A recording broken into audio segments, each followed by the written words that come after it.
The rain was falling from the sky. It was impossible to hide from it if you were on the street. But the protagonist was lucky, because at the moment he was at school.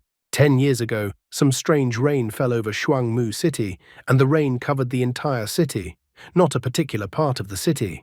Experts first ran to say that the rain was absolutely harmless. It is not a radioactive rain. No one managed to find the cause of such a strange rain. At the same time, incomprehensible insomnia, like an epidemic that came with this rain, enveloped the entire city. There was something strange about this strange business, and something incomprehensible. Strangely enough, the protagonist became an exception, and he was not affected by the consequences of the rain. The guy himself even suggested that maybe he just had a bigger heart than the average person. When the teacher entered the classroom, he asked the newcomer Anmu to answer a question. However, when the guy stands up as the teacher asked him to, he replies that he is not ready and cannot answer the question he was asked. All because he did not go through this topic before transferring to this school. The teacher accepts this answer. What a kind teacher. And he says that it's no big deal because different schools have different grades, so the new kid will slowly catch up with the others. The man with glasses is Lin Ting. He is 30 years old. He is the class teacher of Class 5 of Year 2 of high school, and also a math teacher. Then the teacher asks another classmate to answer the question asked. The guy sits back down with a sense of relief because he got away with it and no one reprimanded him on the first day of school. His name is Anmu. He is 17 years old, and today is his first day at school, but he is already looking out the window bored. Meanwhile, the teacher is explaining to his classmate how to write down a formula, but the classmate doesn't understand what the formula is or why he is being asked. The girl, on the other hand, looks at herself in the mirror. While the teacher is explaining the material and writing on the blackboard, Anmu is just thinking about the fact that this is the third school he has transferred to, and it is no different from the others. Snapping him out of his thoughts, the bell rang, and the teacher announced that this was the place to stop, and so announced that the lesson was over. For Anmu, it was time for him to make plans. He had one less class today, so maybe he could combine 2 part-time jobs at once. After he drank some water, he was about to throw the bottle in the trash, but someone grabbed his arm out of the blue. It turned out to be a classic high school bully with his henchman. The bully wondered why the new kid had his sleeve down so low. Maybe he could show him what was up. After looking at his arm, the bully is not impressed at all and says that the guy has some stupid tattoo of an open umbrella. The bully calls Anmu a wimp and then asks him to look at his treasure. He lifts up his sweater a bit and you can see the dragon tattoo. According to the bully, only real men choose a golden dragon, and a golden dragon is cool. The bully's henchman chimes in that the boss understands the chip. The henchman praises his boss, how cool his boss is, and that he wishes his boss had taught him how to be so cool. After listening to this nonsense and getting tired of it, Anmu just walks away. The bully shouts after him that Anmu seems to feel humiliated. Let Anmu remember that no one dares to brag about tattoos in front of him. Anmu thinks the bully is an idiot, because Anmu has had an umbrella on his arm since birth, not a tattoo like the bully. Looking out the open window, the henchman notices someone. He immediately calls his boss and asks him if it's not the girl who told the teachers that the boss is bullying her classmate. The boss, upon hearing this information, immediately pushes his henchman aside and looks out the window. He even yells that it's her. This causes Anmu to also look out the window to see why the bully was yelling so much. Outside the window was a girl who was walking in the pouring rain with an umbrella. Seeing this girl, the guy was greatly surprised. He seemed to recognize her. The boss stuck his head out of the window and greeted the girl with unflattering remarks, and asked if she remembered him. This shouting makes the girl turn around and find out what kind of fool is so loud. The boss is outraged at what she did and why she even denounced the teacher. The bully even stated that if the girl has guts, let her come to the warehouse and he will show her and talk to her man to man there. Unable to stand it all and in anger, the boss orders his henchmen to follow him, as they need to teach the girl a lesson. But he is stopped and blocks his way by Anmu. The guy reminds him that the bully wanted Anmu to learn something, so the guy suggests that the bully deal with him right now. Boss is already just overflowing with anger, about to get steam coming out of his nose. The boss reminds him that he asked the guy to keep his sense of self-importance to himself. Looks like the boy's in trouble, so they head to the warehouse. A moment later, however, the boss, a real man with a golden dragon, is already kissing the floor, and he's also missing a tooth. The boss's henchman was also lying on the floor, Anmu's foot was on the henchman's head. The boss's henchman admits to Anmu that he was wrong and apologizes. Looking down and pressing his foot into the face of his boss's henchman, Anmu orders that that girl they saw in the school playground should not even be approached, or better yet, that they should not even dare to look in her direction. If those two fools didn't understand him and only dare to disobey him, they won't get off so easily next time. He even thinks he's cool at times. Anmu is even glowing at this moment. The boss's henchman understands. He is surprised that Anmu has such a powerful body and how this is possible. Anmu claims it's all due to his restraint and something else. Anmu orders them not to tell anyone about what happened, as he doesn't want any trouble. All the men's conversations are interrupted by the appearance of a girl who seems to have put her umbrella in her locker. The guy is surprised at her sudden appearance, and the girl catches such a sight before her as two hooligans lying beaten, and Anmu towering over them. With a look of utter disdain, as if they were cockroaches, the girl looks at them and wonders if the third guy is in on it with them. The henchman hesitates for a moment, and since she's curious, coughing, he's all brimming with enthusiasm and introduces the newcomer to the girl, that the girl got it right and he's with them. This guy, who stands behind him with a calm look like the smoothness of water, but fierce like a lion, is their new brother. Anmu didn't expect to be dragged into this case at all, and was very surprised by what he heard. However, the girl was furious because they had already formed a gang. She thought that after last time, the teacher had explained it to them properly. Since the teacher couldn't explain everything clearly, she decides to do it herself. She takes a swing with her right hand and hits the wall, which even caused a crack in the wall. Looking at all this more closely and realizing the whole situation, the guy with a bleeding nose informs Anmu that he didn't want to say this. But in fact, today the third grandfather of the second uncle on his mother's side had a son born. So he has to say goodbye and leave. After grabbing his boss, he even finds the strength to pick up the boss and run away with him. Because of this, Anmu and the fierce girl and boxes with all sorts of junk are left in the warehouse. The guy is surprised because just as he suspected, it turns out to be her. He didn't expect to see the girl again after so many years, or to ever meet her at all. He wondered if the girl recognized him, even thinking she recognized him, but shy, also his hair. Besides, the book he read said that girls love irony, and their facial expressions are usually the opposite of reality. He doesn't know if he's ashamed, but he's definitely embarrassed, especially after so many years in which they haven't seen the girl. He even wonders if she'll blame him for wiping snot on her clothes once upon a time. He should have sucked up the snot then. Strange thoughts visited him, but he finally decided that he should start by breaking this atmosphere of awkwardness by trying to greet the girl politely. He stares at the girl so intently that even she couldn't help but notice his strange look. The guy himself acts like a normal guy. He tells himself not to worry, not to be nervous, and not to act like a fool, especially in front of this girl. He ends up doing what he asked himself not to do. All bright and smiling, he asks the girl if she is a fool. There is a lightning-fast response from the girl, who slaps the guy, and he doesn't even realize what he just said in the first place. Having recovered a little after the blow, he asks the girl to stop, because she misunderstood him. But the girl can't stop. She pounces on the guy and makes a slash, telling him what a freak he is. But the guy dodges with a dexterous movement, and there they are at a small distance from each other's faces. The guy again dodges her blow. He asks the girl to listen to him, that he didn't know those two bullies. The perky girl is not satisfied with this answer and asks him not to play dumb. However, their argument is interrupted by an automatic patrol car, which is designed to protect public order. It starts scanning the situation, catching the young people in a rather strange pose.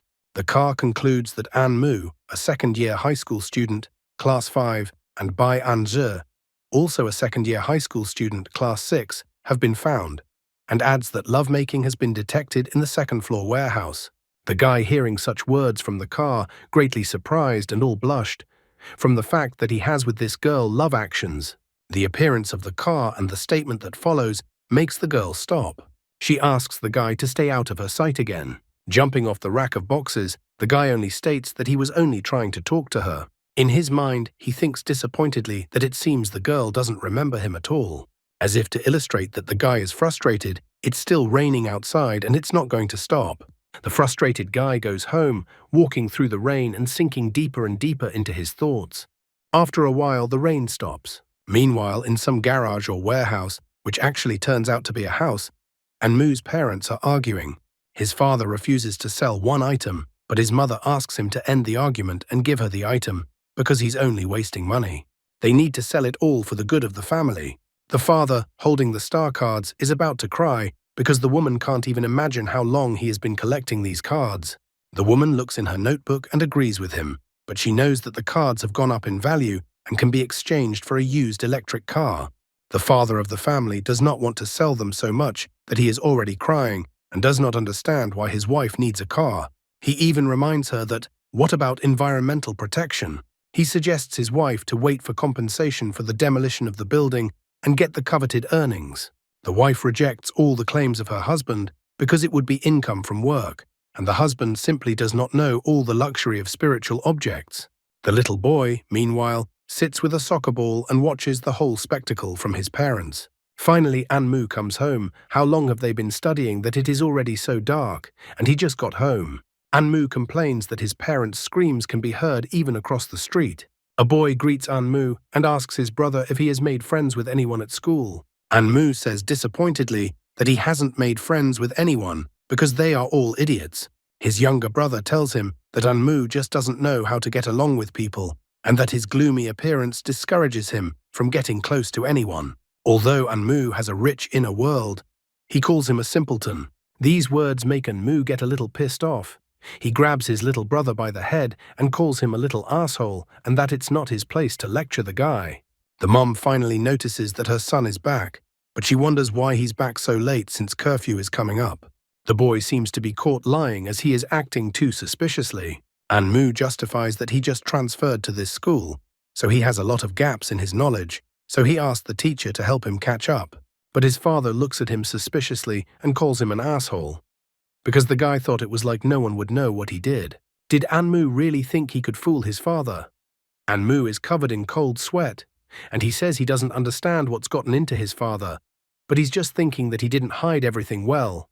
And his father found out that Anmu works part-time at the boxing gym after school. The father took all the pressure off the guy because he gave away that the guy had fallen in love. Anmu resents this statement because it is not true. Suddenly, the guy's attention is drawn to what is happening near a neighboring 3-story mansion. There he sees a familiar girl he met for the first time in a long time at school. Apparently, the girl lives in this house. The guy is too surprised by the fact that she lives in the neighborhood. The father was just in time to ask about falling in love, just as Bai Anji appeared. Paying attention to where his son was looking, he saw the girl too, and tells his son that the girl seems to be from a rich family, so Anmu shouldn't even dream of such a thing. Anmu is outraged and asks his father to get off his back. Besides, how can a parent even say such a thing to their child? But his mum seems happy about this turn of events because now they don't have to work, and she's even making plans about where to go on vacation. Anmu has to stop and mom's thoughts. Even the younger brother is not left out. He points out that love doesn't take into account so many objective factors, but it still doesn't bother the youth in the slightest. Anmu has to shut the younger brother up. Besides, he is surprised at what words the younger one knows at such an age. Anmu goes straight to the house, saying he's too lazy to remind his family about the curfew, so he hopes the family will hurry up and come inside. The mom only asks her son to remember to clean up and make a meal. The guy immediately heads to his room, which is surprisingly quite spacious, although they are very poor. He has a little secret about his part-time job, so he pulls out his wallet to get some money from there. Looking at the money, he even thinks about the fact that he's somehow gotten used to sparring in the boxing gym, which means it's probably time to change his part-time job again. Then his gaze falls on the picture in his wallet. There is, of course, a picture with the same girl. He realizes again that he didn't expect to ever meet her again. Glancing outside from his window, the guy notes that curfew is earlier than usual today. And then he looks at the house where the girl has entered. He is even jealous. After all, it's such a big house there, and it's nice to have money, not like his situation where he even has to work part-time. At this moment, Anmu notices 3 suspicious men trying to break into the house where Bai Anji is staying. He wonders if the burglars are so brave as to break into the house and that they are really brave to rob at such a time. Looking up, he noticed that the burglars were lucky as the patrol had just passed by. It's also too late to call the police and there's not a minute to lose, so the guy opens his window. With a deft jump, Anmu makes his way outside through his window at curfew time. He successfully hides behind some barrels from the gaze of the patrol. Then he jumps the fence and rushes to the girl's house. When he gets to the house, he notices that the alarm system has been disabled, just as he thought. He even wonders if the windows are locked from the inside or not. He was definitely some kind of parkour player or assassin in his past life, as he climbs up the wall quite nimbly to the top. He remembers that those robbers definitely climbed in through the window. Then he doesn't understand why it's so quiet and if the girl has already been taken hostage. He tries to think optimistically as he looks out the window. If he can overpower someone quickly, then… He doesn't have time to finish thinking, however, as he already has a gun to his head. Anmu notices that it is as if it is some kind of agent in front of him. The man in front of him was dressed in a classic suit with some special glasses. It was as if the man was not human. He informs that he has detected an intruder and that the identity of the intruder is a student. The man warns that this area is a restricted area, so only military personnel have access to it, which means that the student, as an outsider, must leave the area immediately. Anmu notices that the man in front of him is kind of strange, but he doesn't have time to think about something like that. He immediately jumps through the window into the house, which prompts the man in the suit to back off a bit. The agent informs him that the intruder has exhibited aggressive behavior, which means he's doing everything he can to get kicked out by force, and that action will happen within 10 seconds, and then the countdown begins, 10, 9. However, Anmu wasn't really listening to him. Looking into the room, he found some guy sitting next to the bed, a man who was unconscious, also a strange man in a classic suit. And in the midst of all these strange individuals, there was Bai An-ji lying on the bed in the room. Some strange thing was connected to the girl's head. The situation looks as strange as possible, so a guy runs to the girl, wondering what they're doing here. The other guy tries to stop Anmu, not understanding what he's up to. The man in the classic suit keeps counting down 6, 5. Anmu yells at the other guy, resenting the strange thing on the girl's head. The other guy asks Anmu not to touch it. However, Anmu doesn't listen to the guy and pulls one of the cables from the girl's helmet. His body receives a powerful electric shock. From this shock, his soul seems to separate from his body, and he falls into the depths of his consciousness, sinking deeper and deeper. Suddenly, lying on the floor, he comes to his senses. He found himself in some strange place with a chess floor that bore little resemblance to the real world. While he was sorting out what was even going on, he hears a shout for him not to move. Meanwhile, behind his back, some huge monster is trying to attack him. He does so and notices someone chopping up the monster with a powerful slashing blow. The man is visibly surprised and wonders how Anmu came to be in this place. Anmu himself is even more surprised at how he met his teacher Lin. Their reunion and conversation is interrupted by a giant-sized monster with horns and tentacles. Anmu still can't come to his senses. Teacher Lin only wonders where his new assistant is, as he is obviously going to have a hard time dealing with the monster without him. However, he continues to act like a teacher and tells Anmu that he has no idea how the guy got here, but now is not the time for such conversations. He also recommends Anmu to hide behind him. When the monster delivers a devastating blow with one of its tentacles, the teacher and Anmu manage to dodge the blow. The teacher then reveals an umbrella and uses the stone forest ability. Stone pillars begin to form from the chess floor, as if forming a stone jungle. Taking advantage of the monster's hiccup, the teacher jumps up and uses drum roll and heavenly chime, thereby laying down firepower as a rain of fire poured down on the monster. The monster was defeated. The teacher was glad that the difficulty was low this time. Anmu still has absolutely no idea what's going on here. The teacher is laughing awkwardly because the boss appeared so suddenly, and Anmu must have been very scared because of it. Anmu can't wait to find out the answers, so he asks the teacher where they are now. This time, Lin's teacher didn't dodge the answer and told Anmu that they are in the tower, or more simply, in a dream. The boy is very surprised at the information he has just learned. The teacher assures Anmu that when they come out, he will explain everything to him. The man is surprised because for some reason, absolutely nothing has fallen off the boss, and is the boss so stingy?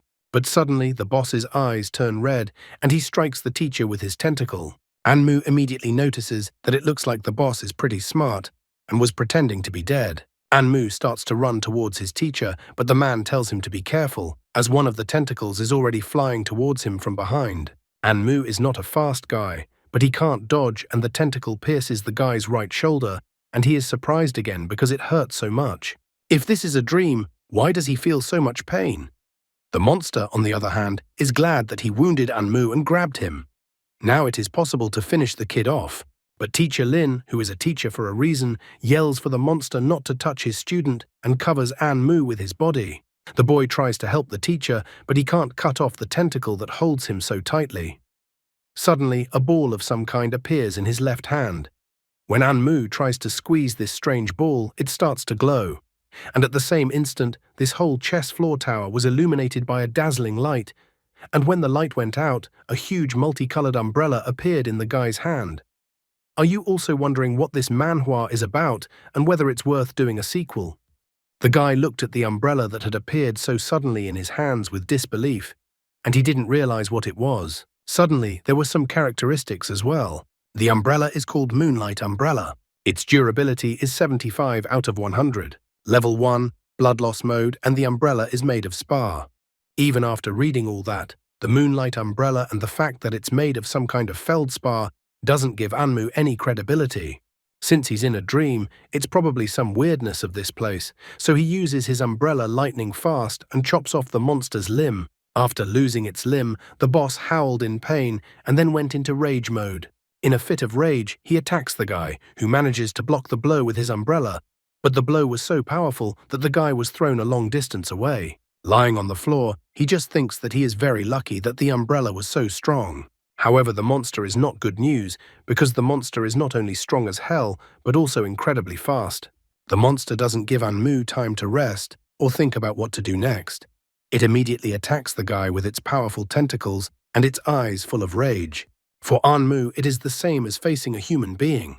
The most important thing is to understand the monster's actions, and if you can do that, you can predict its actions in advance. So the guy dodges the monster's tentacles, proving his theory. Suddenly, the guy is informed that a passive skill has been activated. Time Leap. As he dodged the attack, which was again directed by the monster in his direction, some kind of field with inscriptions appeared on the floor. This field seemed to be sending some kind of rays around. This field was a clock. The clock appeared around him, and the world seemed to turn black and white. Anmu was too surprised at this sudden turn of events. It seemed to him that time had suddenly slowed down. Turning his attention to the monster, Anmu noticed that the monster's movements had become very slow. Looking at the miracle umbrella that had appeared in his hand a while ago, he suspects that everything happened because of the umbrella. The stones from the destruction left around it abruptly sprinkled onto the floor one by one. Time seems to have gone at its usual speed again. It seems this skill only works for a very short moment. Anmu wished that the umbrella would allow this skill to activate at least one more time. However, the monster, no longer limited by time dilation, attacks the guy again. Anmu manages to dodge the monster's attack, and as it turns out, he manages to activate the time leap skill again. This turn of events leads the guy to believe that as soon as he manages to dodge the monster's attack, time slows down. Anmu is amused by all this, because now he has a chance to defeat the monster. Anmu rushes at the monster without wasting a second. The monster is not going to give up and still tries to attack the guy. However, after this attack, Anmu manages to dodge and time starts to slow down again. Anmu takes this opportunity to grab the umbrella tightly and then delivers a devastating blow to the monster. The poor monster didn't stand a chance. This guy was definitely using cheats. He destroyed an impressive part of the monster's body while time was still slowed down. As soon as time went back to its normal course and the time dilation disappeared, a system window appeared and announced that the boss, Furious Octopus, had been killed. 102 time capsules had been obtained. Looking at those strange inscriptions, Anmu didn't realize what it was at all. The guy finally remembers that he's not alone here and runs to check on his teacher's condition. Lin seems to be fine and did not faint. He has been watching the battle all this time. For him, his student is incredible. After making sure that the teacher is not that bad, Anmu looks at his umbrella. He is still a little shocked, but it seems that thanks to the umbrella, he managed to cope. After taking a closer look at the umbrella, Teacher Lin is somehow very surprised because such accidents are real. As if out of nowhere, a gate materialized. The boy wondered what it was. The Lin teacher asked the boy to help him because they had to get out soon. The teacher would explain everything to his student later. It seems that this world or this dream began to collapse. Everything began to fall into blackness. The number on the gate they need to go through was already showing too. The teacher says that by going through this gate, they will be able to return to the real world. Anmu is worried about something else. He wants to take the teacher to the hospital. Anmu's parents will also be worried when they find out that he has disappeared from home. The teacher reassures the guy, saying that Anmu will be hard to understand. But the teacher is already fine, and the treatment is complete. Walking through the gate, all the guy can think about is that he has entered some crazy world. After going through the gate, he finally comes to his senses in the real world and slowly opens his eyes. However, the first thing he sees is that he is too close to the girl and that they almost kissed. Anmu is startled and jerks back sharply as Bai Anji is dear to him. And then this happens. However, the guy is immediately told not to move. It seems that an officer and a few agents other than the original ones showed up. The officer states the facts that the guy's name is Anmu. He is 17 years old. He is a student who transferred to Shuangmu High School. The officer asks the guy to provide Anmu with a reasonable explanation for his actions. Otherwise, these will be the last words the guy will say. It seems that the case is very serious and of national importance, which is why so many agents have arrived. The officer doesn't even let the guy answer and continues his question. He informs that the guy is adopted at an early age and has a younger brother named Anshi. At the moment, Anmu's family lives in a dilapidated house across the street and is helping the landlord get compensation for demolition of dilapidated housing. The guy really doesn't like the whole issue, but he's overly bold and asks the officer who he is. Stroking his mustache, the man introduces himself as the captain of the 9th Squad of the Qing organization under the central government, and the man's name is Wu Ang.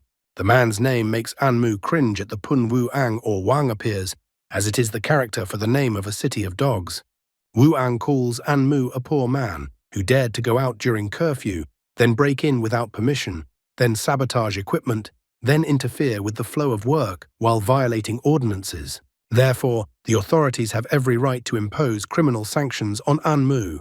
Finally, the teacher also came to his senses. He asks the chief to wait with the punishment of Anmu. After all, he does not want his student to be penalized. In response, the man himself stops the teacher, as he was the leader of the team, and thus should be punished for not doing such a simple task. The teacher still tries to defend the student, informing him that Anmu actually ended up in this place by accident, and the difficulty of the mission was higher than they expected. Lin is going to give all the details of this mission later. However, like the truest teacher he is, he reports that the mission was only completed because of Anmu, and that the student defeated the boss himself. Anmu is a pretty fiery guy, so he's not left out either, as he wonders what kind of space it was and what kind of monster it was. Anmu wonders what's going on here and what these people are doing here. Wu Ang stops the impertinent young man, as he doesn't have to tell the guy everything. And yet he confesses everything for some reason, that their task is to solve sleep problems. Everything is hidden from view for safety reasons. Only special people who are assigned to these missions have the ability to accomplish them. The organization intends to solve the problems caused by blue rain, and that's why it was called Qing, meaning clear weather. Still in the agent's crosshairs, the guy thinks about what his teacher said earlier.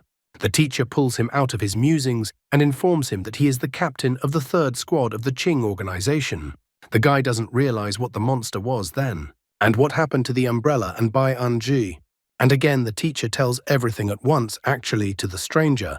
He informs that in brief, insomnia is some kind of infection, so they, with the help of special equipment, penetrate into the patient's sleep and kill the monster.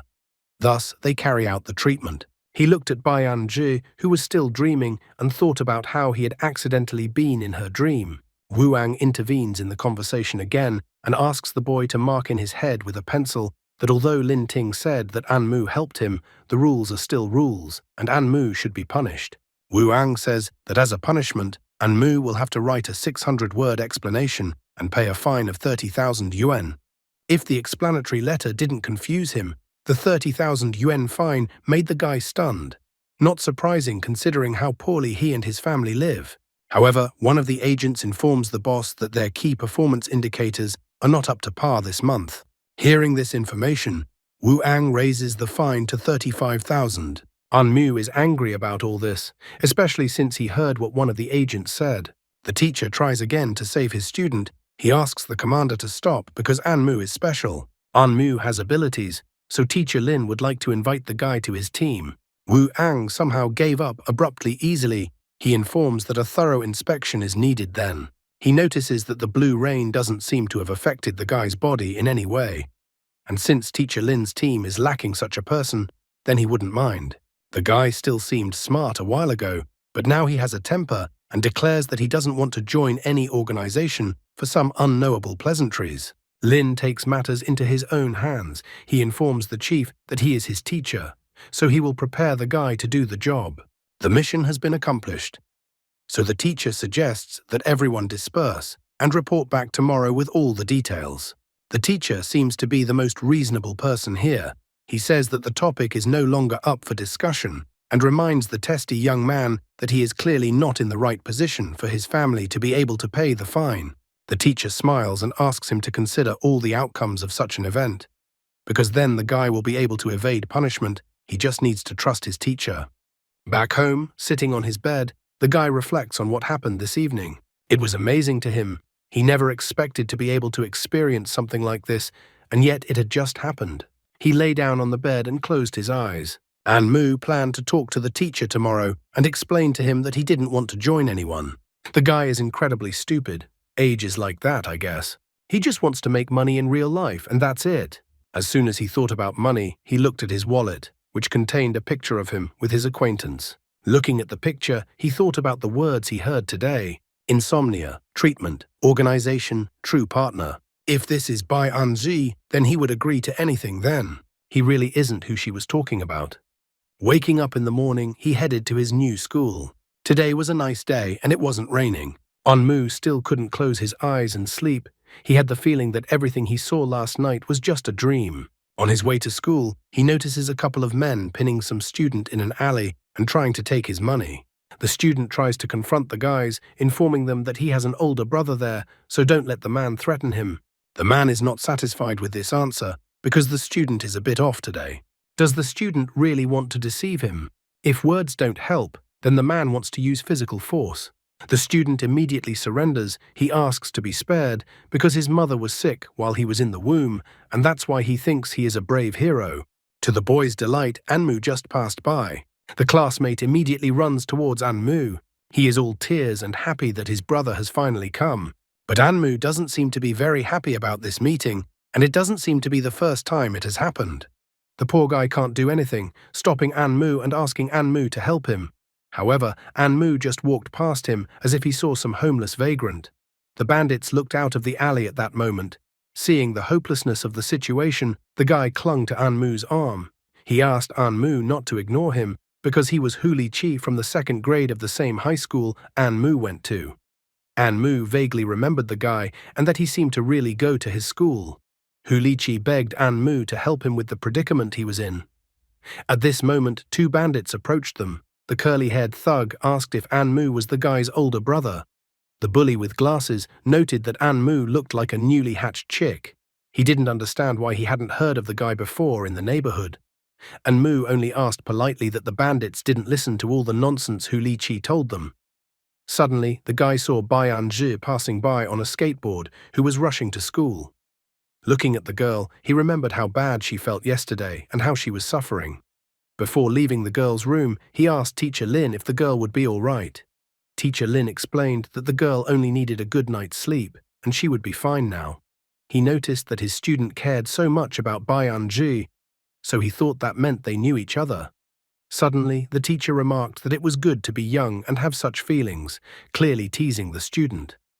Anmu's face immediately turned red, and he asked the teacher not to think about such things and that none of it was true.